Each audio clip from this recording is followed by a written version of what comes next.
I found something called a Toastmasters Club. Now, these clubs are all over the world, and in these clubs, you get a chance to speak every week. And that's exactly what I needed. So I joined the club and I started speaking. And the president of the club came to me one day and said, Mohammed, have you ever thought of joining the speech contest? I didn't know what that was, so he started explaining it to me. You compete against members of your club, and if you win, you advance to the next level, which is like 4 or 5 clubs. You win, you advance to the region. You win, you compete against the country. You win, you get to represent your country on the international stage. So, all right, let me give it a shot. I entered the competition first time in 2010. I won the club level. On the next level, I got 2nd place. And I'm a bit of a sore loser, you know. I'm sitting in the back of the hall with my 2nd place trophy. Just hating myself, you know. My club president walked up to me and said, Mohammed, everybody loved your speech. And I said, yeah. He goes, what's wrong? I said, I got 2nd place. So, look at this. I mean, just look how tiny this is. I can't put this on my desk. It's embarrassing.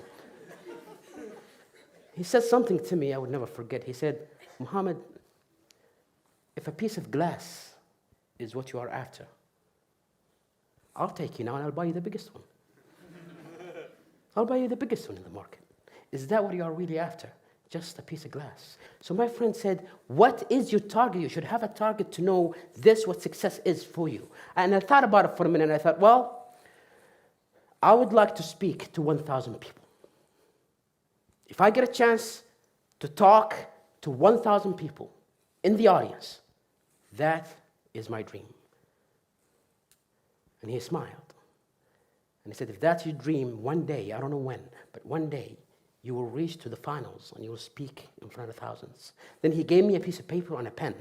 And he said, write your acceptance speech. I said, for what? He said, write the acceptance speech that you're going to say when you win the world championship. Oh my God, you're so crazy. He said, no, write it. Because if you write it, you'll believe in it. And if you believe in it, God will make it happen. So I took that piece of paper and I wrote an acceptance speech and I kept it in my pocket. 2010. 2011, I lost. 12, I lost. 13, 14, 2015. Then I go to Las Vegas. 100 contestants from all over the world.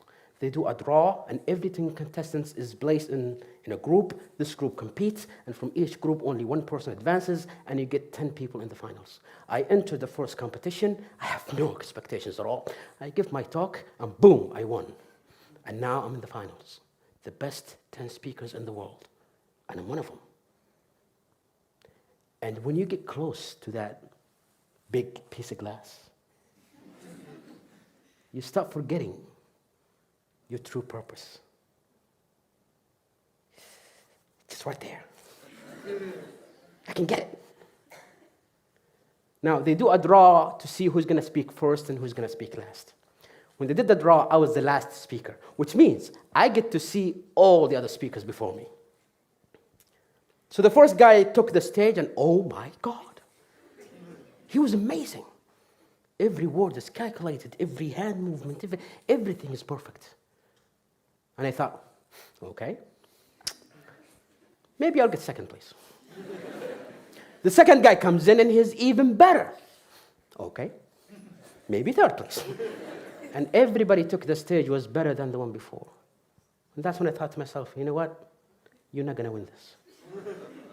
But just remember why you're here. You have a message that you truly believe in. Give that message and leave. You're not going to win. My turn comes, and they enter me from the back of the stage. And back there was this lady who opens the curtain for you. And I stood there and I asked, how many people in the audience today? And she said, 4,000 people. So when I took the stage and I looked at everybody in the stage, I smiled. Because at that moment I realized, my dream is now true. If I win, fine. If I don't, I honestly don't care. I gave my talk, and even though I did well, in my mind I'm thinking, there's no way you're going to win. I go sit down, they start announcing the winners, 3rd place, 2nd place, and now the world champion of public speaking is Mohammed Khatani.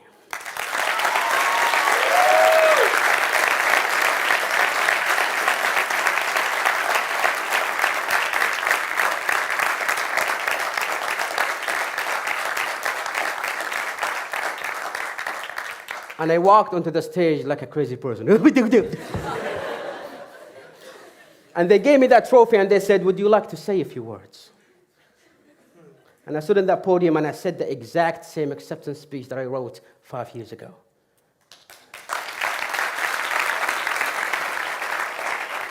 I said, ladies and gentlemen, a child who uttered his first word when he was 6 years old, a child who stuttered his entire life and still stutters to this day, can become the best speaker in the world. I don't say it bragging, but this is an example. This is a message that the word impossible simply doesn't exist. It simply doesn't exist. So look back into your dreams that you had when you were young. Those dreams that people came up to you and said, this is way out of your league. This is too much for you. This is impossible. And tell yourself, if this guy can do this, then you can do anything.